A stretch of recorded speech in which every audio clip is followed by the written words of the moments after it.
السلام علیکم ورحمۃ اللہ وبرکاتہ۔ الحمد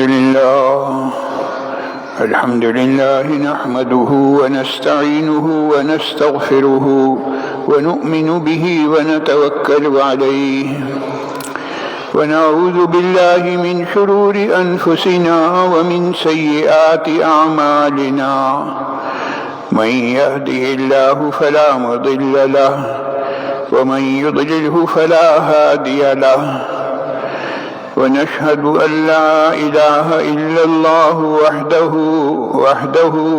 وحده لا شريك له، ونشهد أن سيدنا وسندنا ونبينا ومولانا محمدا عبده ورسوله،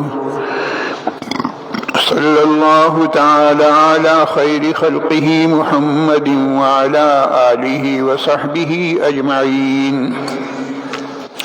وبارک وسلم تسلیما کثیرا کثیرا۔ اما بعد فاعوذ باللہ من الشیطان الرجیم، بسم اللہ الرحمن الرحیم۔ الذي جعل لكم الأرض فراشا والسماء بناء، وقال تعالى وجعلنا السماء سقفا محفوظا، وقال تعالى إنا زينا السماء الدنيا بزينة الكواكب۔ آمنت بالله صدق الله مولانا العظيم، وبلغنا رسوله النبي الكريم، ونحن على ذلك لمن الشاهدين والشاكرين، والحمد لله رب العالمين۔ جزا الله عنا محمدا صلى الله عليه وسلم ما هو أهله، جزا الله عنا محمدا صلى الله عليه وسلم ما هو أهله، جزا الله عنا محمدا صلى الله عليه وسلم ما هو أهله۔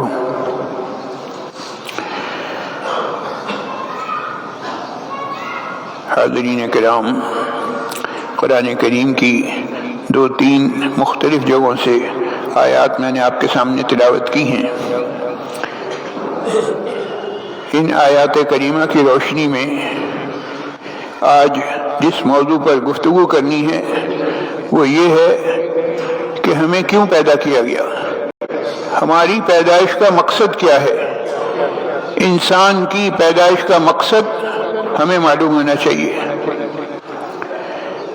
ظاہر ہے دنیا میں اس کائنات میں بے شمار چیزیں ہیں، اور جو چیز بنائی گئی، جو چیز پیدا کی گئی اللہ رب العزت کی جانب سے، ہر ایک کا کوئی مقصد ہے۔ چاند ہے، سورج ہے، ستارے ہیں، سیارے ہیں، دنیا جہان کی مخلوقات ہیں، جانور ہیں، غرض ہے کہ جو بھی ہمیں نظر آتی ہیں چیزیں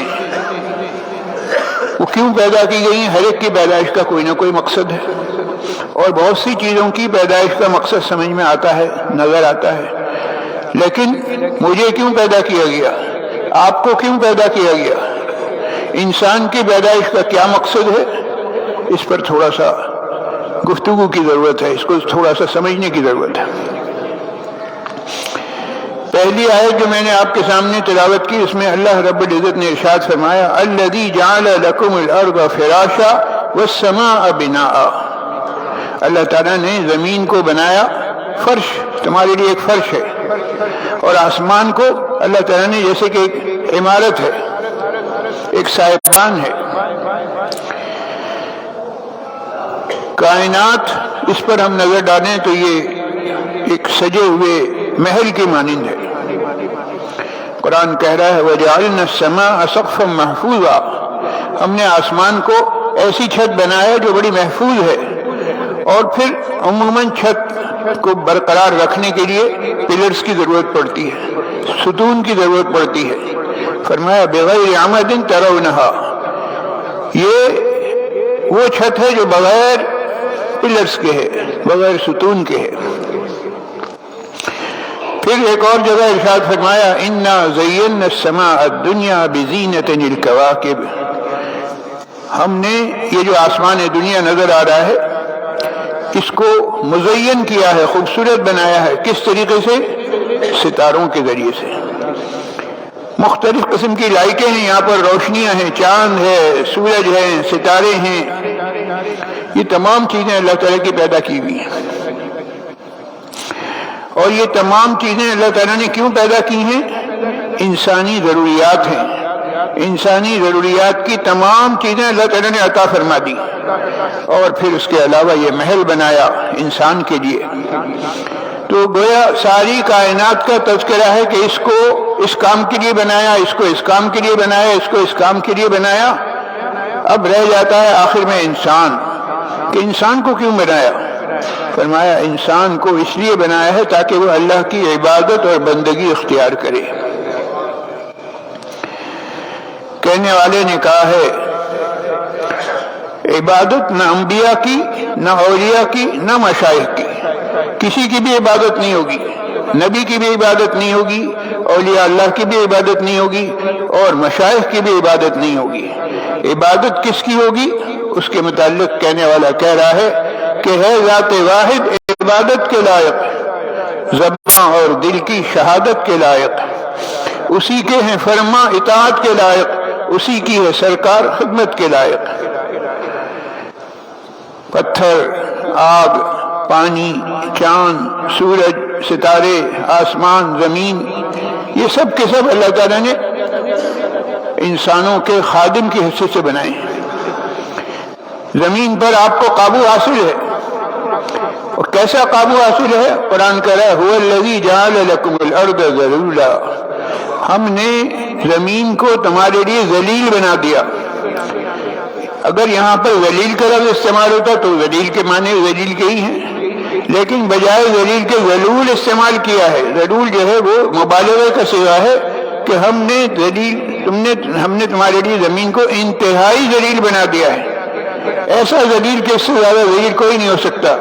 یہ زمین بیچاری وہ ہے کہ اس کو آپ پھاڑیں، اس کو چکنا چور کر دیں، اس کو پھاوڑا لے کے کھودتے رہیں، یہ زمین جو چوں نہیں کرتی۔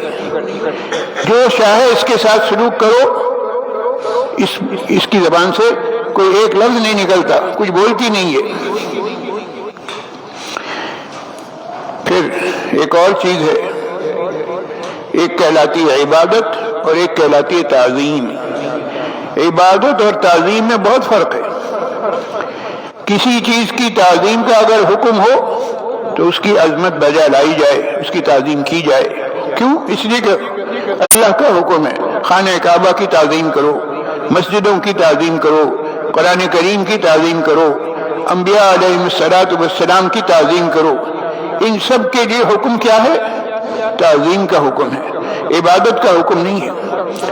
ان کی عبادت جائز نہیں۔ عام اشخاص تو چھوڑیے، نبی کے آگے بھی اگر کوئی سجدہ کرتا ہے تو اس کی بھی اجازت نہیں ہے۔ نبی کے آگے بھی سجدہ کرنے لگے کوئی شخص تو یہ حرام ہے۔ اللہ کے رسول صلی اللہ علیہ وسلم نے ارشاد فرمایا کہ اگر سجدہ جائز ہوتا تو میں خواتین کو حکم دیتا کہ وہ اپنے شوہروں کو سجدہ کریں، لیکن چونکہ سجدہ جائز نہیں لہذا یہ حکم نہیں دیا گیا۔ تو ساری بات کا خلاصہ یہ نکلا کہ کائنات کو بنایا ہے انسان کے لیے، اور انسان کو بنایا ہے اللہ تعالیٰ نے اپنی اطاعت و فرما برداری کے لیے۔ کھیتیاں سرسبز ہیں تیری غذا کے واسطے، کھیتیاں سرسبز ہیں تیری غذا کے واسطے، چاند سورج اور ستارے ہیں ضیاء کے واسطے، بحر و بر شمس و قمر ماء و شمع کے واسطے، یہ جہاں تیرے لیے ہے اور تو خدا کے واسطے۔ یہ سارا جہاں پیدا کیا ہے کس کے لیے؟ تمہارے لیے۔ اور تمہیں کیوں پیدا کیا ہے؟ خدا کے واسطے، اللہ کی اطاعت و فرما برداری کے لیے۔ اسی بات کو دوسرے الفاظ میں یہ کہا گیا الا ان الدنیا خلقت لکم، دیکھو سمجھ لو، اس بات کو غور سے سنو کہ یہ دنیا تمہارے لیے پیدا کی گئی ہے۔ وَإِنَّكُمْ خُلِقْتُمْ لِلْآخِرَةِ، اور تمہیں کس لیے پیدا کیا گیا ہے؟ آخرت کے لیے۔ تو انسان کی پیدائش کا مقصد کیا ہے؟ انسان کی پیدائش کا مقصد ہے اللہ کو پہچاننا، معرفت خداوندی۔ اگر انسان اللہ کو پہچان رہا ہے تو واقعتاً حق پیدائش وہ ادا کر رہا ہے، اور اگر اللہ کو نہیں پہچان رہا تو اس کا مطلب ہے کہ وہ اپنے مقصد پیدائش سے لا علم ہے، یا جان بوجھ کے اس سے سرکشی کر رہا ہے، کنارہ کشی اختیار کر رہا ہے۔ کبھی آپ نے غور کیا کہ اس دھرتی پر 4 طرح کی مخلوقات ہیں؟ اللہ تعالیٰ نے یہ چیزیں ہمیں دی ہیں، 4 طرح کی ہیں۔ نمبر 1 جمادات، نمبر 2 نباتات، نمبر 3 حیوانات، اور نمبر 4 یہ حضرت انسان۔ 4 طرح کی مخلوقات ہیں، اور ہر ایک کی خصوصیت الگ الگ ہے، اور وہ خصوصیت ان کے جو نام ہیں، نام کے پہلے حرف سے معلوم ہو جاتی ہے۔ ہر ایک کے نام کا پہلا حرف اس سے اشارہ ہو جاتا ہے اس کی خصوصیت کی طرف۔ مثلا سب سے پہلے تذکرہ ہوا جمادات کا۔ جمادات میں پہلے آ رہا ہے جیم، تو جیم سے لفظ بنتا ہے جسامت، یعنی جمادات میں وہ چیزیں آئیں گی جو جسامت کے اعتبار سے تو بہت بڑی بڑی ہوں گی، پتھر ہیں، پہاڑ ہیں، زمین ہے، یہ سب جمادات ہیں۔ پھر نمبر 2 نباتات، اس میں شروع میں نون آ رہا ہے، تو نون کے لحاظ سے بتلایا گیا کہ نباتات وہ ہیں جو جس کے اندر نشو و نما ہوتی ہے، یعنی ایک طرف جسامت بھی ہے اور دوسری طرف بڑھتے بھی ہیں۔ آج آپ ایک پودا لگائیے، چند سال کے بعد وہ باقاعدہ ایک درخت بن جائے گا، ایسا درخت کہ اس کو اگر آپ ہٹانا چاہیں تو ہٹا نہیں سکتے، باقاعدہ آری لے کے اس کو جناب جی کاٹا جا رہا ہے، اور پھاوڑے اور کدال لے کے جو اندر زمین میں ہے اس کو نکالا جا رہا ہے۔ یہ کیا چیز ہے؟ یہ نباتات ہیں، اور نباتات کے اندر جو خاص بات اللہ تعالیٰ نے رکھی وہ ہے نشو و نما۔ ایک پتھر اگر کئی سال پڑا رہے تو وہ پتھر ہی رہے گا، وہ آگے نہیں بڑھے گا۔ پہاڑ جیسے ہیں ویسے ہی رہیں گے، پہاڑ میں کوئی تبدیلی نہیں آئے گی۔ لیکن جمادات میں صرف جسامت تھی، نباتات کے اندر جسامت کے ساتھ ساتھ نشو و نما بھی ہے۔ تو نباتات میں جسامت کے ساتھ چونکہ نشو و نما ہے، اس لیے نباتات کو فضیلت حاصل ہے جمادات پر۔ اور آئیے نمبر 3 حیوانات۔ حیوانات میں پہلا حرف ہا ہے، اور ہا سے جو ہے وہ لفظ بنا ہے حرکت، یعنی اس کے اندر جسامت بھی ہے، نشو و نما بھی ہے، اور ساتھ ہی ساتھ یہ حرکت کرنے کی صلاحیت بھی رکھتی ہے۔ جتنے بھی جانور ہیں ان جانوروں کو دیکھ لیجئے، جانور پیدا ہوتا ہے، ظاہر اس کا جسم بھی ہے، پھر وہ بڑھتا بھی ہے، نشو و نما بھی ہوتی ہے، اور ساتھ ہی ساتھ اس میں حرکت کی صلاحیت بھی ہے۔ لہذا اس کو پہلی 2 قسموں پر فضیلت حاصل ہے۔ ایک مثال دے رہا ہوں، بکری کا بچہ ہے، وہ ٹک کے نہیں بیٹھے گا، دوڑے گا، ادھر ادھر بھاگے گا۔ یہ کیا چیز ہے؟ یہ حیوانات کی خصوصیات میں سے ایک خصوصیت ہے کہ اس کے اندر نشو و نما بھی ہے اور ساتھ ہی ساتھ حرکت کی صلاحیت بھی ہے۔ اس وجہ سے اس کو پہلی 2 قسموں پر فضیلت حاصل ہے۔ اب آئیے آخری قسم، اللہ تعالیٰ نے جو مخلوقات پیدا کی اس میں آخری قسم ہے حضرت انسان۔ انسان کا لفظ جب بولا جائے گا تو اس میں سب سے پہلے حرف آتا ہے الف۔ الف سے کیا لفظ بنے گا؟ الف سے لفظ بنے گا انسیت۔ یہ وہ اضافی خصوصیت ہے جس کی وجہ سے اس کو دیگر مخلوقات پر فضیلت حاصل ہے، اور مانوس ہونے اور مانوس کرنے کی صلاحیت اس میں موجود ہے۔ یہ وہ چیز ہے جو فرشتوں کو بھی حاصل نہیں ہے۔ لہذا اگر کسی انسان کے اندر انس کی کیفیت نہیں ہے، انسیت اسے لوگوں سے نہیں ہے، یا لوگوں کو اس سے انسیت نہیں ہو رہی اس کے اخلاق بد اخلاقی کی وجہ سے، تو اس کا مطلب وہ انسان کہلانے کا مستحق نہیں ہے۔ کسی شخص میں اگر یہ خوبی نہیں ہے تو وہ انسان ہی نہیں ہے، اسے ہم انسان نہیں سمجھیں گے۔ انسان اسی کو سمجھیں گے جس کے اندر انس ہو، انسیت کا عنصر غالب ہو، پتہ چلے کہ ہاں واقعی یہ انسان ہے۔ تو 4 طرح کی مخلوقات کا تذکرہ ہوا، اور 4 طرح کی مخلوقات میں ترتیب وار فضیلت ہے۔ قدرت نے ایک قانون بنایا ہے، ادنا جو ہے وہ اعلیٰ کے اوپر قربان ہو جاتی ہے۔ مثال کے طور پر 4 طرح کی مخلوقات میں سب سے پہلی مخلوق ہے جمادات۔ یہ جمادات جو ہے یہ قربان ہو جاتی ہے کس کے اوپر؟ نباتات کے اوپر۔ زمین کے اندر بیج ڈال دیجئے، ہل چلا لیجئے، گویا زمین کا سینہ چیرنا اسے کوئی ظلم نہیں کہتا۔ کیوں؟ اس لیے کہ اس کا مقصد تخلیق ہی یہی ہے، اور اس کا مقصد تخلیق کیا ہے؟ اپنے سے اعلیٰ کو فائدہ پہنچانا۔ تو اتنی محنت سے جو کچھ بویا تھا، اب گھاس پھوس جو ہوگی ہے اس کو کاٹ دیا جاتا ہے، اور یہ گھاس پھوس کا کاٹنا ظلم نہیں کہلاتا، کیونکہ اس کا مقصد تخلیق یہی ہے۔ اور وہ گھاس پھوس کاٹ کر کس کو فائدہ پہنچتا ہے؟ اپنے سے اعلیٰ کو۔ جانور کے لیے چارے کا انتظام کیا، اب جانور نے چارہ کھا لیا۔ پھر اس کے بعد نباتات کا اپنے سے اعلیٰ حیوانات پر قربان ہونا۔ نباتات جو ہیں اپنے سے اعلیٰ پر قربان ہو جاتی ہیں۔ اب انسان کو ضرورت پڑی، انسان جو ہے ان جانوروں میں جو حلال جانور ہیں، بکری ہے، گائے ہے، مرغ ہے، اسے ذبح کر دیتا ہے۔ تو یہ حیوانات قربان ہو رہے ہیں اپنے سے اعلیٰ یعنی حضرت انسان پر، اور انسان اگر جانور کو ذبح کرتا ہے تو یہ کوئی ظلم نہیں ہے، یہ اس کا مقصد تخلیق ہی یہی ہے کہ وہ اپنے سے اعلیٰ کو نفع پہنچائے۔ تو جو مقصد تخلیق ہے اس پر عمل کیا جا رہا ہے۔ ہر ایک 4 طرح کی مخلوقات میں سے ہر ایک کا مقصد تخلیق ہے، اور ہر ایک اپنے اپنے مقصد تخلیق کے مطابق کام کر رہا ہے۔ جمادات اپنی جگہ، نباتات اپنی جگہ، حیوانات اپنی جگہ، اور حضرت انسان کا نمبر آ گیا۔ جمادات جو ہیں وہ نباتات پہ قربان ہیں، نباتات جو ہے وہ حیوانات پہ قربان ہیں، اور حیوانات جو ہے وہ انسانوں پر اپنی جان دینے کو تیار ہیں، قربان ہیں۔ تو اب بتائیے کہ حضرت انسان بھی کسی پر قربان ہونے تیار ہیں یا نہیں؟ اپنی جان دینے کے لیے تیار ہیں یا نہیں؟ ہونا یہ چاہیے کہ انسان اپنے رب اور رحمان پر قربان ہو جائے۔ رب کا جب حکم آ جائے تو بس آگے کچھ نہیں دیکھنا۔ حضرت انسان کو بالکل اپنے آپ کو پیش کرنا ہے اس آیت کے مصداق کے مطابق کہ ان صلاتی و نسکی و محیای و مماتی للہ رب العالمین، بے شک میری نماز، میری قربانی، میرا جینا، میرا مرنا، سب کچھ ایک ذات واحد کے متعلق ہے، صرف اللہ رب العالمین کے لیے ہے۔ اللہ کا حکم جب آ جائے تو اللہ کے حکم کے مطابق ہر کام کرنے کے لیے میں تیار رہوں گا۔ اگر میں اس طرح سے اپنی زندگی گزار رہا ہوں تو سمجھ لیجیے کہ میں نے اپنے مقصد تخلیق کو پہچان لیا، اور میں اپنے مقصد تخلیق پر عمل کر رہا ہوں۔ انسان کی پیدائش کا مقصد یہی ہے۔ صحیح معنوں میں انسان وہی ہے جس کی زندگی قربان ہو جائے اپنے خالق اور مالک اور مربی کے لیے، اور ہر حکم کے سلسلے میں اس کا عمل یہ ہو کہ سر تسلیم خم ہے جو مزاج یار میں آئے، اس کا مصداق بن جائیں۔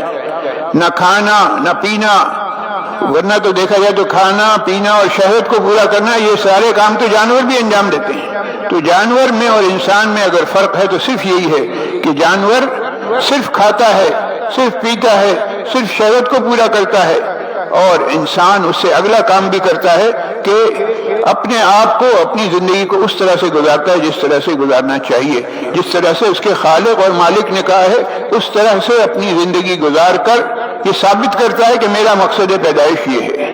تو مقصد پیدائش انسان کا کیا ہے یہ معلوم ہونا چاہیے، مجھے بھی معلوم ہونا چاہیے، آپ لوگوں کو بھی معلوم ہونا چاہیے، اور پھر اس جو پیدائش کا مقصد ہے، جس مقصد سے ہمیں پیدا کیا گیا ہے، ہماری زندگی اس کے مطابق ہو۔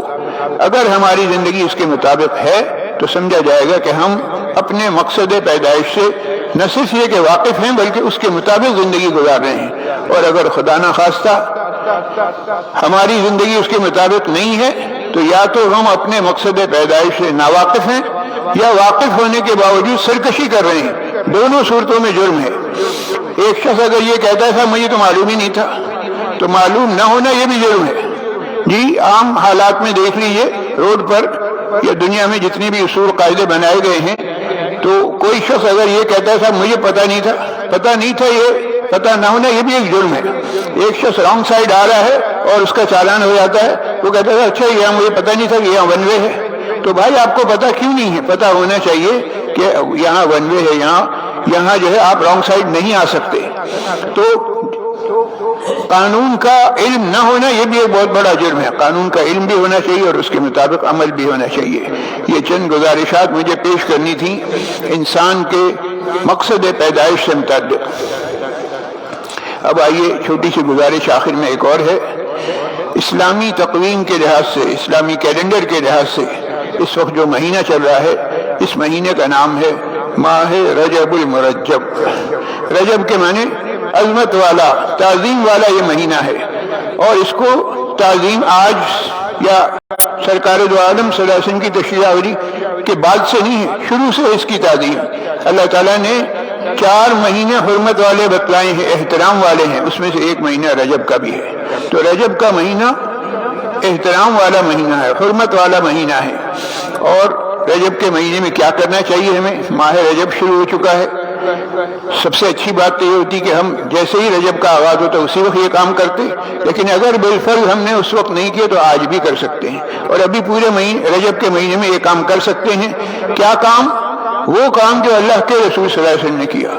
اللہ کے رسول صلی اللہ علیہ وسلم نے کیا کام کیا کہ رجب کا چاند دیکھتے ہی رسول اللہ صلی اللہ علیہ وسلم نے دعا مانگی، اللہم بارک لنا فی رجب و شعبان وبلغنا رمضان. اے اللہ، رجب اور شعبان یہ 2 مہینے رہ گئے ہیں، ان مہینوں میں برکت عطا فرما. برکت کے کیا معنی کہ ہمیں اس قابل بنا کہ ہم آگے چل کے رمضان کا صحیح استقبال کر سکیں. تو رسول اللہ صلی اللہ علیہ وسلم نے دعا مانگی، یہی دعا ہم مانگتے رہیں. رجب کے مہینے سے متعلق مسنون عمل یہی ہے، اس کے علاوہ کوئی مسنون عمل نہیں. اور اپنے آپ کو رمضان کے لیے تیار کرنا ہے. تیار کرنے کا کیا مطلب ہے کہ ابھی سے ہم یہ فکر کریں کہ صاحب افطاری کے لیے پکوڑے بنانے، بیسن گھر میں ہے نہیں ہے، فلانی چیز گھر میں ہے نہیں. رمضان کی تیاری ہمیں اس طرح سے کرنی ہے کہ ہمارے اعمال درست ہو رہے ہیں نہیں، اپنے عمل کو درست کرنا ہے، دعا کرنی ہے، استغفار کرنا ہے، اپنی اصلاح کے طریقوں پر عمل کرنا ہے اور اپنی اصلاح کے ذریعے سے رمضان کی تیاری شروع کرنی ہے. اللہ کے رسول صلی اللہ علیہ وسلم رمضان آنے کے 2 مہینے پہلے سے تیاری شروع کر دیا کرتے تھے. اور تیاری شروع کرنے کا طریقہ رسول اللہ صلی اللہ علیہ وسلم نے ہمیں کیا بتلایا ہے کہ ہم اس طریقے پر عمل کریں جو رسول اللہ صلی اللہ علیہ وسلم نے جس پر عمل کیا ہے.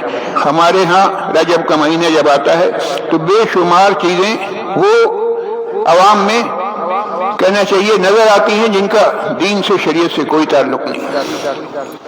جی رجب کے مہینے میں کچھ تو کہنا چاہیے، بعض چیزیں ایسی ہیں جو خدا کا شکر ہے کہ کئی لوگوں کی سمجھ میں آ گئی، انہوں نے چھوڑ دی. کہ صاحب وہ کنڈے کے نام سے کچھ ہوا کرتا تھا، کنڈے کے نام سے اپنا ہی کنڈا ہوا کرتا تھا. تو خدا کا شکر ہے کہ وہ بلا تو ٹل گئی ہے، کافی حد تک لوگوں کی سمجھ میں آ گئی کہ نہیں بھائی یہ کنڈے کوئی چیز نہیں ہوتی، یہ سب بیکار چیزیں ہیں، یہ سب کھانے پینے کے دھندے ہیں، طریقے ہیں. تو ایک چیز سے تو چھوٹ گئی جان. لیکن جناب علی اور بہت سارے کام ہمارے یہاں اب بھی ایسے ہو رہے ہیں جو خیال کیا جاتا ہے کہ بھئی اس میں کیا حرج ہے. مثال کے طور پر شب معراج منائی جاتی ہے.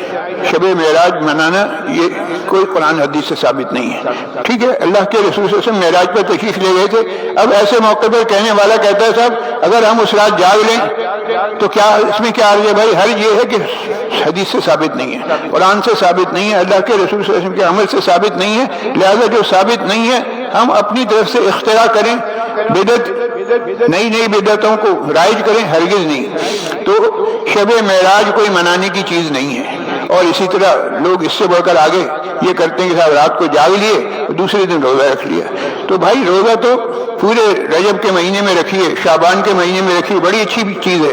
روزہ رکھنے سے کوئی بھی منع نہیں کر رہا، لیکن ایک خاص دن، خاص وقت پر، خاص انداز میں اپنی طرف سے آپ نے مقرر کر لیا، جبکہ شریعت میں ایسی کوئی چیز ہے نہیں.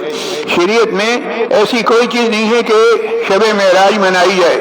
شریعت میں ایسی کوئی چیز نہیں ہے کہ 27 رجب کے بعد اگلے دن، 27 رجب کی جو 27ویں شب ہے اس کے بعد اگلے دن جو 27 رجب کو روزہ رکھا جائے، شب معراج منائی جائے اور اگلے دن روزہ رکھا جائے.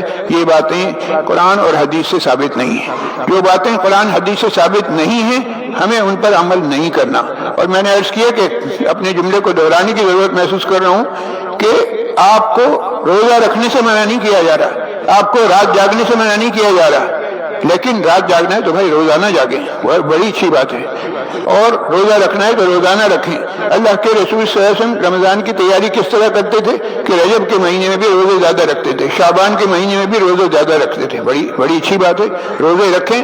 میں اپنے الفاظ میں کہوں گا روزہ رکھ کے پریکٹس کریں، اپنے آپ کو تیار کریں، اور بالفرض ہمت نہیں ہے، کوئی اور وجہ ہے کہ ہم روزے نہیں رکھ سکتے، تو کم سے کم اپنے اعمال کی اصلاح کی طرف توجہ کریں کہ ہمارے اعمال صحیح ہو رہے ہیں نہیں۔ یہ ہے رمضان کی تیاری۔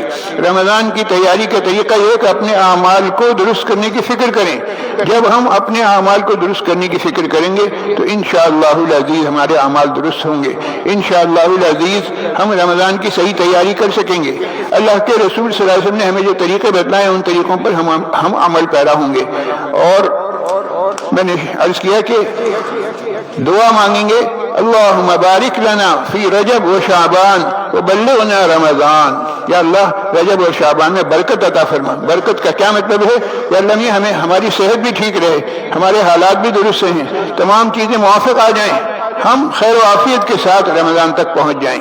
تو ایسا نہ ہو کہ رمضان آنے سے پہلے ہمارے ہی جانے کا وقت آ جائے، ایسا نہ ہو خدا نخواستہ بیمار پڑ جائیں تو گویا کہ ہم رمضان کے لیے تیار نہیں ہو سکے۔ تو اپنے آپ کو رمضان کے لیے تیار کرنا ہے، اعمال کے لحاظ سے بھی اور دعاؤں کے لحاظ سے بھی۔ جو رسول اللہ صلی اللہ علیہ وسلم نے دعا بتائی اس دعا کو پڑھا جائے، اس دعا کے ذریعے سے اللہ سے مدد مانگی جائے اور رمضان کی تیاری کی جائے۔ اللہ تعالیٰ دین کے مسائل صحیح طریقے سے سیکھنے، سمجھنے اور اس پر عمل پیرا رہنے کی مجھے بھی توفیق نصیب فرمائے اور آپ تمام حضرات کو بھی۔ جاوید قریشی صاحب کی اہلیہ کا آپریشن ہوا ہے، خصوصی طور پر دعا فرمائیں خدا کرے آپریشن کامیاب ہو۔ شفیق ولی صاحب، زبیر صاحب کی والدہ، سلیمان صاحب، ندیم صاحب، عامر حسین صاحب، حافظ نعمان راشد صاحب، نور الحق صاحب اور ان کی اہلیہ، اویس احسن صاحب، قاضی متین صاحب، اسد صاحب کی والدہ، سائم شفیع کی نانی صاحبہ، اس کے علاوہ عرفان بھائی علیل ہیں اور ایک نوجوان معاذ نامی، اس کے لیے دعائے صحت کی درخواست کی گئی ہے۔ اللہ تعالیٰ انہیں اور دیگر تمام بیماروں کو شفائے کاملہ عاجلہ مستمرہ دائمہ نصیب فرمائے۔ ایک بچہ حسان نامی وہ بھی علیل ہے، اس کے لیے بھی دعا کریں، اللہ تعالیٰ اسے بھی صحت کلی نصیب فرمائے، شفائے کاملہ عاجلہ مستمرہ دائمہ نصیب فرمائے، شفاء لا یغادر سقما کا مصداق بنائے، ایسی شفا دے دے اللہ تعالیٰ کی بیماری کا کوئی اثر باقی نہ رہے۔ ایک اور بچے کے لیے دعا کی درخواست ہے، وہ اس کا نام ہے حمزہ، اس کے لیے بھی دعائے صحت کی درخواست ہے۔ جو لوگ مسائل میں گرفتار ہیں اللہ تعالیٰ ان کی مسائل غیب سے حل فرمائے، خاص طور سے جو بے اولاد ہیں اللہ تعالیٰ انہیں اولاد صالح کی نعمت سے مالا مال فرمائے، جو صاحب اولاد ہیں اللہ تعالیٰ ان کی اولادوں کو نیک اور صالح بنائے، ماں باپ کی آنکھوں کی ٹھنڈک بنائے۔ جو لوگ روزگار کے سلسلے میں فکر مند ہیں اللہ تعالیٰ ان کی فکر مندی کا خاتمہ فرمائے اور بہترین روزگار کا انتظام غیب سے فرمائے۔ جو حضرات رشتوں کے سلسلے میں پریشان ہیں اللہ تعالیٰ ان کی فکر مندی کا بھی خاتمہ فرمائے اور غیب سے اچھے رشتوں کا انتظام فرمائے۔ پروفیسر خورشید عالم صاحب، اعجاز صاحب کے والدین منصور صاحب اور شفیق اجمل صاحب کی ہمشیرہ، ان کے لیے دعائے مغفرت کی درخواست ہے۔ اللہ تعالیٰ ان کی اور دیگر تمام مرحومین کی کامل مغفرت فرمائے، انہیں جنت الفردوس میں اعلیٰ مقام عطا فرمائے، پسماندگان کو صبر جمیل نصیب فرمائے۔ سویڈن میں قرآن کریم کی بے حرمتی جو ہو رہی ہے، ہم اللہ تعالیٰ بے حرمتی کرنے والوں کو عبرتناک انجام سے اللہ تعالیٰ عبرتناک انجام خدا کرے ان کا ہو، اور ہم اس سلسلے میں جو کر سکتے ہیں جس طرح سے بھی اپنے کرنا چاہیے، احتجاج ریکارڈ کروا سکتے ہیں وہ ہم ریکارڈ کروائیں۔ ظاہر ہے کہ مسلمانوں کو کی غیرت کا سوال ہے، مسلمانوں کو جگایا جا رہا ہے کہ ہم قرآن کریم کی بے حرمتی کریں گے، تم کر لو، کیا کر سکتے ہو تم کر لو۔ تو ظاہر ہے کہ مسلمانوں کا دینی فریضہ بنتا ہے، مسلمان اس بات کو برداشت نہیں کر سکتے کہ قرآن کریم کی بے حرمتی کی جائے۔ ملک، قوم اور امت مسلمہ کے جتنے بھی مسائل ہیں اللہ تعالیٰ تمام مسائل غیب سے حل فرمائے۔ وآخر دعوانا ان الحمد للہ رب العالمین۔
بسم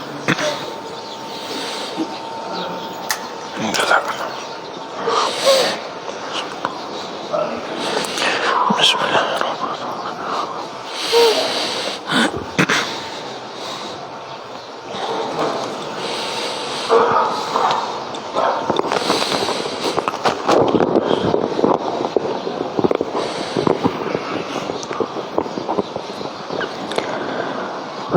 الله أكبر الله أكبر الله أكبر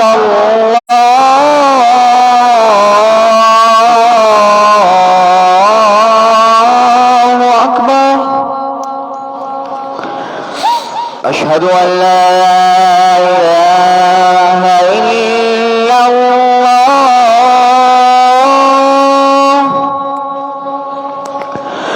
أشهد أن لا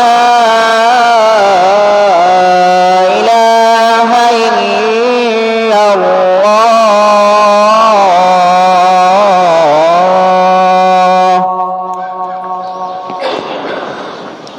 أشهد أن محمدا رسول الله.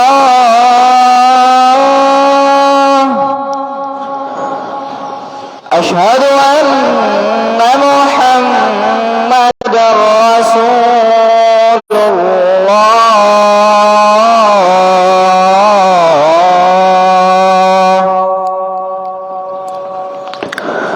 حي على الصلاة.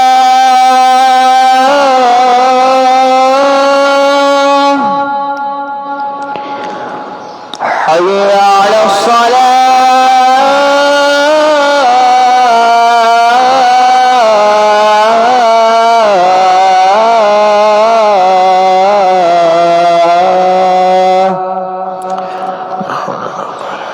حي على الفلاح.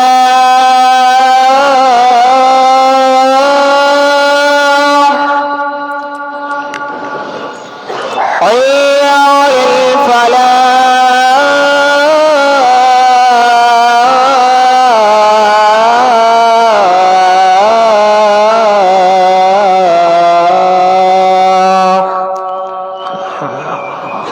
الله أكبر الله أكبر. لا إله إلا الله.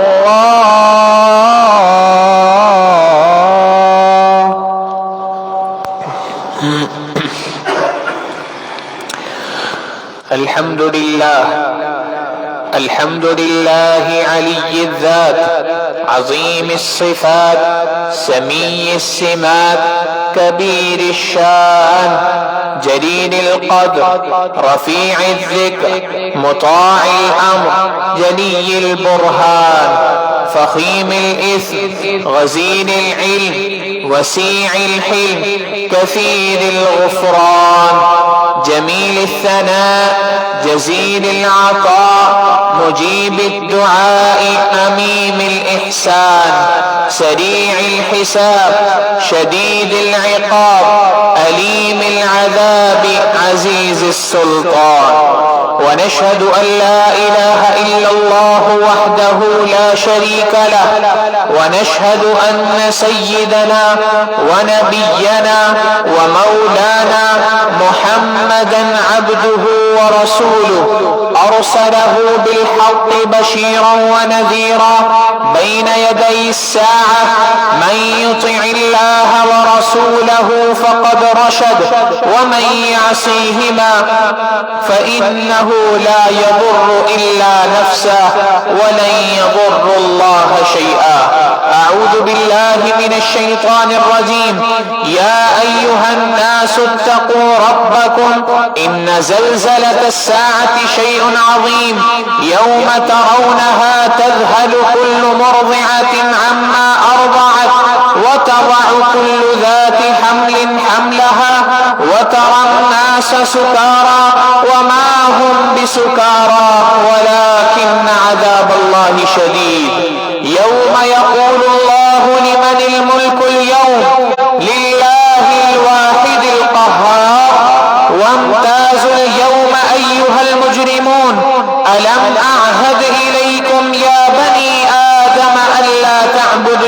الشيطان إنه لكم عدو مبين وأن اعبدوني هذا صراط مستقيم. اليوم نختم على أفواههم وتكلمنا أيديهم وتشهد أرجلهم بما كانوا يكسبون. وقال تعالى: إن الله عنده علم الساعة وينزل الغيث ويعلم ما في الأرحام وما تدري نفس ماذا تكسب غدا وما تدري نفس بأي أرض تموت إن الله عليم خبير. بارك الله لنا ولكم في القرآن العظيم ونفعنا وإياكم بالآيات والذكر الحكيم. إنه تعالى جواد كريم ملك بر ورب رؤوف رحيم.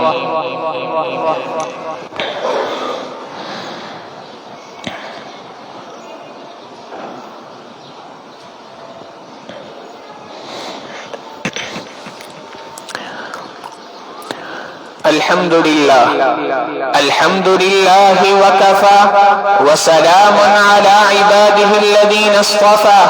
أما بعد فأعوذ بالله من الشيطان الرجيم. بسم الله الرحمن الرحيم. فاعلم أنه لا إله إلا الله واستغفر لذنبك وللمؤمنين والمؤمنات. وقال تعالى: وما خلقت الجن والإنس إلا ليعبدون. وقال تعالى: إن الله وملائكته يصلون على النبي يا أيها الذين آمنوا صلوا عليه وسلموا تسليما. اللهم صل على محمد عبدك ورسولك وصل على المؤمنين والمؤمنات والمسلمين والمسلمات الأحياء منهم والأموات إنك سميع قريب مجيب الدعوات. اللهم صل على سيدنا ومولانا محمد وعلى آل سيدنا ومولانا محمد وبارك وسلم وصل عليه. قال النبي صلى الله عليه وسلم: أرحم أمتي بأمتي أبو بكر وأشدهم في أمر الله عمر وأصدقهم حياء عثمان وأقراهم علي وفاطمة سيدة نساء أهل الجنة والحسن والحسين سيدا شباب أهل الجنة وحمزة أسد الله وأسد رسوله رضوان الله تعالى عليهم أجمعين. اللهم اغفر للعباس وولده مغفرة ظاهرة وباطنة لا تغادر ذنبا. الله في أصحابي لا تتخذوهم من بعد غرضا فمن أحبهم فبحبي أحبهم ومن أبغضهم فببغضي أبغضهم وخير القرون قرني ثم الذين يلونهم ثم الذين يلونهم. اللهم اغفر لي وللمؤمنين والمؤمنات والمسلمين والمسلمات الأحياء منهم والأموات إنك سميع قريب مجيب الدعوات. اللهم بارك لنا في أوطاننا وأصلح أئمتنا وولاة أمورنا ولا تسلط علينا بذنوبنا من لا يخافك فينا ولا يرحمنا. اللهم ارزقنا بزيارة الحرمين الشريفين واحفظهم واحفظ المسجد الأقصى يا رب العالمين. عباد الله رحمكم الله، إن الله يأمر بالعدل والإحسان وإيتاء ذي القربى وينهى عن الفحشاء والمنكر والبغي يعظكم لعلكم تذكرون. ولذكر الله تعالى أعلى وأولى وأعز وأجل وأتم وأهم وأعظم وأكبر والله يعلم ما تصنعون. صفحے تمام سے درست فرما لیجئے، اگلی صفوں کو پہلے مکمل کیجئے۔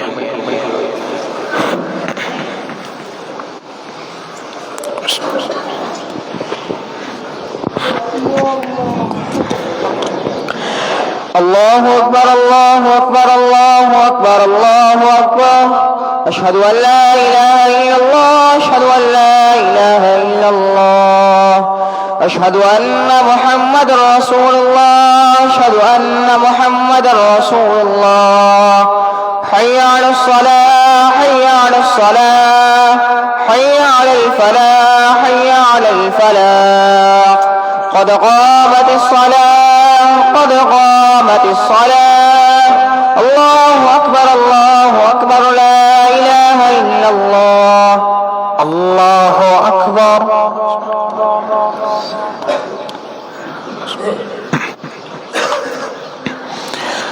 الحمد لله رب العالمين الرحمن الرحيم مالك يوم الدين. إياك نعبد وإياك نستعين. اهدنا الصراط المستقيم صراط الذين أنعمت عليهم غير المغضوب عليهم ولا الضالين.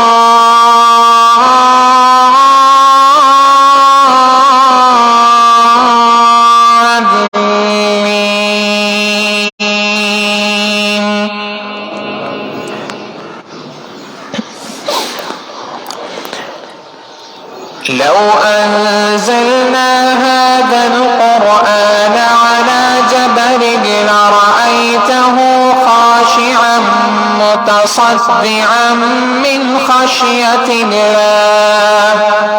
وتلك الأمثال نضربها للناس لعلهم يتفكرون.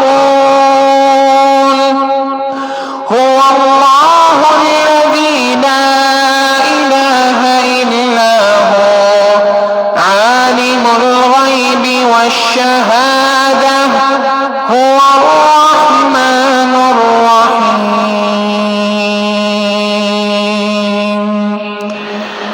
الله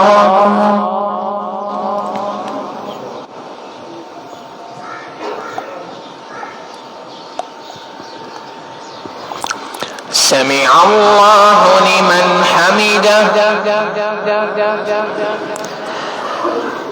الله أكبر.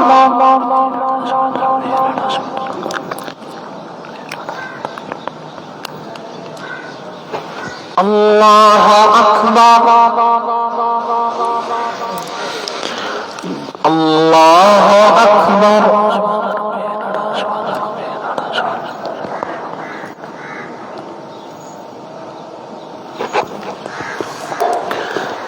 الله أكبر. الحمد لله رب العالمين الرحمن الرحيم مالك يوم الدين. إياك نعبد وإياك نستعين. اهدنا الصراط المستقيم صراط الذين أنعمت عليهم غير المغضوب عليهم ولا الضالين.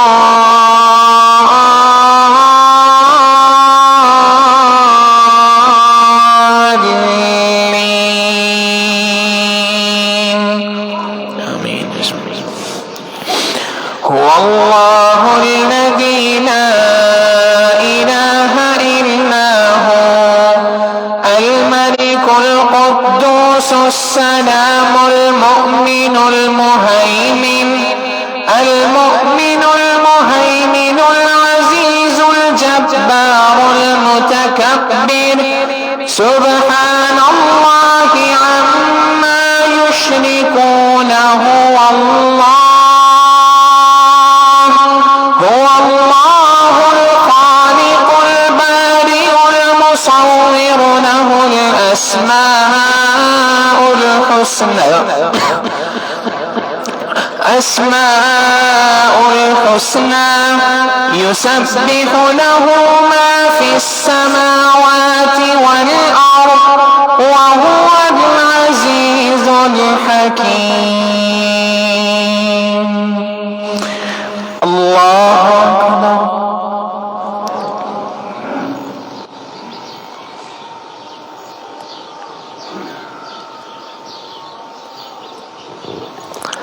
سمع الله لمن حمده. الله أكبر.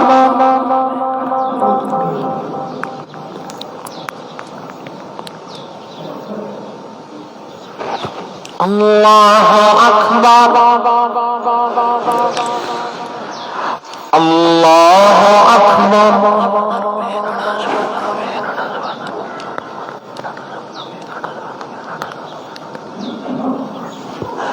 الله أكبر.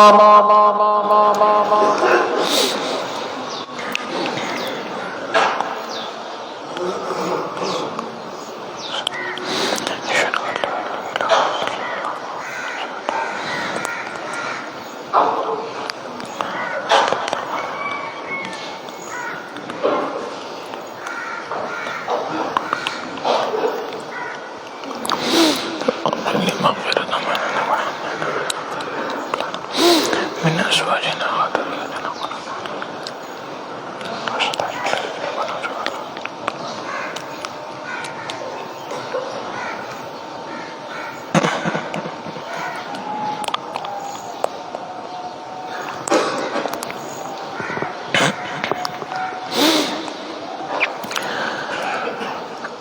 السلام عليكم ورحمة الله. السلام عليكم ورحمة الله.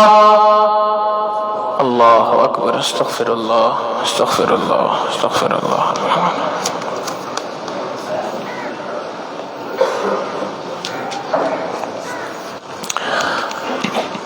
سبحان ربي الأعلى الوهاب. اللهم صل على سيدنا محمد وعلى آل سيدنا محمد وبارك وسلم. ربنا ظلمنا أنفسنا وإن لم تغفر لنا وترحمنا لنكونن من الخاسرين. اے کریم آقا، آپ کے گناہ گار بندے آپ کے دربار میں حاضر ہیں. اے اللہ، خطا کار بندے ایک کریم کے دربار میں حاضر ہیں. اے اللہ، کمزور بندے ایک قوی کے دربار میں حاضر ہیں. اللہ، ہم کچھ کرنے کی طاقت نہیں رکھتے. آپ ہر چیز پر قادر مطلق ہیں. اے اللہ، آپ کی طاقت سب سے زیادہ ہے. آپ ہی اس آسمان و زمین کے پیدا کرنے والے ہیں. اس آسمان و زمین میں اپنی مخلوق کے پیدا کرنے والے ہیں. اے اللہ، ہم کمزور ہیں، آپ قوی ہیں، اور اللہ کمزور ہمیشہ قوی کو پکارا کرتا ہے. اے اللہ، آپ کی اس کتاب کی بے حرمتی اللہ آپ کی اس خلقت کے اندر کی گئی. ہم کمزور بندے اللہ، ہم اس سلسلے میں کچھ نہ کر سکے. اللہ، آپ کے سامنے اپنے احتجاج کو ریکارڈ کراتے ہیں. آپ سے 10 بدعا ہیں. اللہ، ان ظالموں کو عبرتناک سزائیں عطا فرما دیجئے. اللہ، ان ظالموں کو عبرتناک سزائیں عطا فرما دیجئے. اللہ، انہیں عبرتناک سزائیں عطا فرما دیجئے. ہمارے حکمرانوں کو اللہ نیک ہدایت نصیب فرما دیجئے. اللہ، ہمارے حکمرانوں کو نیک ہدایت نصیب فرما دیجئے. اللہ، ان کی توجہ اس اہم مسئلے کی جانب کرا دیجئے. اللہ، ان کی توجہ کو اس جانب کرا دیجئے. میرے مالک، ہماری غیرت کے خلاف ہے کہ اللہ دین کے کسی بھی شاعر کا یا قرآن کریم کا یا آپ کے محبوب صلی اللہ علیہ وسلم کا مذاق اڑایا جائے. اللہ، اس کی بے حرمتی کی جائے. اے کریم آقا، ہم کچھ نہیں کر سکتے، آپ سے دعا کر سکتے ہیں. اللہ، ہم کمزور ہیں، آپ تو طاقتور ہیں. اے اللہ، آپ اپنی طاقت کا مظاہرہ فرما دیجئے. اللہ، آپ اپنی طاقت کا مظاہرہ فرما دیجئے. آپ اپنی طاقت کا مظاہرہ فرما دیجئے. کریم آقا، ہمارے ساتھ خیر کا معاملہ فرما دیجئے. اللہ، ہمارے اس ملک کے حال پہ رحم فرما دیجئے. اللہ، معاشی اعتبار سے جو یہ ملک اے اللہ استحکام سے دور ہوتا جا رہا ہے، اللہ معاشی اعتبار سے کمزور ہوتا جا رہا ہے. اے کریم آقا، اپنی رحمت سے ہمارے اس ملک کو معاشی اعتبار سے استحکام نصیب فرما دیجئے. سیاسی اعتبار سے استحکام نصیب فرما دیجئے، عسکری اعتبار سے استحکام نصیب فرما دیجئے، اللہ اس کی جغرافیائی اور نظریاتی سرحدوں کی حفاظت فرما دیجئے، اللہ اس کی ایٹمی اثاثوں کی حفاظت فرما دیجئے، اللہ اس ملک کو آپ نے بنایا، آپ ہی اس کی حفاظت کرنے والے ہیں، اے کریم آقا آپ حفاظت فرما دیجئے، اللہ آپ حفاظت فرما دیجئے، ہمیں نیک عادل حکمران عطا فرما دیجئے، سچے حکمران عطا فرما دیجئے، اللہ ظالموں سے اس ملک کا اے اللہ خاتمہ فرما دیجئے، اللہ ظالموں کا اس ملک سے خاتمہ فرما دیجئے، جو لوگ اس ملک کے اور اسلام کے دشمن ہیں اللہ انہیں ہدایت عطا فرما دیجئے، جن کی قسمت میں ہدایت نہیں اللہ انہیں چن چن کے یہاں سے دفع دور فرما دیجئے، اللہ ہمیں اس آزادی کی قدردانی کرنے کی توفیق عطا فرما، ہمیں اپنی ان آنکھوں سے اللہ اس ملک کے اندر دین کے نظام کو، اسلام کے نظام کو نافذ ہوتا دیکھنے کی توفیق عطا فرما، اللہ ہم میں جو بیمار ہیں تمام بیماروں کو شفاء کاملہ عاجلہ مستمرہ دائمہ نصیب فرما، اللہ جاوید صاحب کی اہلیہ شفیق ولی محمد صاحب، حافظ نعمان صاحب، زبیر صاحب کی والدہ، ایک چھوٹا بچہ محمد مصطفیٰ اور ایک بچی علیل ہے، سلیمان صاحب علیل ہیں، نوید صاحب کی ہمشیرہ علیل ہیں، محمد شریف صاحب علیل ہیں، اللہ انہیں اور دیگر تمام بیماروں کو اے اللہ نور الحق صاحب علیل ہیں، انہیں اور دیگر تمام بیماروں کو شفاء کاملہ عاجلہ مستمرہ دائمہ نصیب فرما، اللہ میر رجیب صاحب کے والد صاحب کا جو آپریشن ہے اللہ اسے بھی کامیاب فرما، انہیں بھی صحت کاملہ عاجلہ مستمرہ دائمہ نصیب فرما، اللہ جو لوگ اس دنیا سے جا چکے ہیں بالخصوص پروفیسر خورشید عالم صاحب، جناب اعجاز صاحب کے والدین، اللہ ان کی اور دیگر تمام مرحومین کی کامل مغفرت فرما، جنت الفردوس میں اعلیٰ مقام عطا فرما، پسماندگان کو صبر جمیل نصیب فرما، اللہ ہماری ان دعاؤں کو اپنی رحمت سے قبول و منظور فرما، ربنا تقبل منا انك انت السميع العليم وتب علينا انك انت التواب الرحيم وصلى الله تعالى على حبيبه سيدنا محمد وآله واصحابه اجمعين برحمتك يا ارحم الراحمين.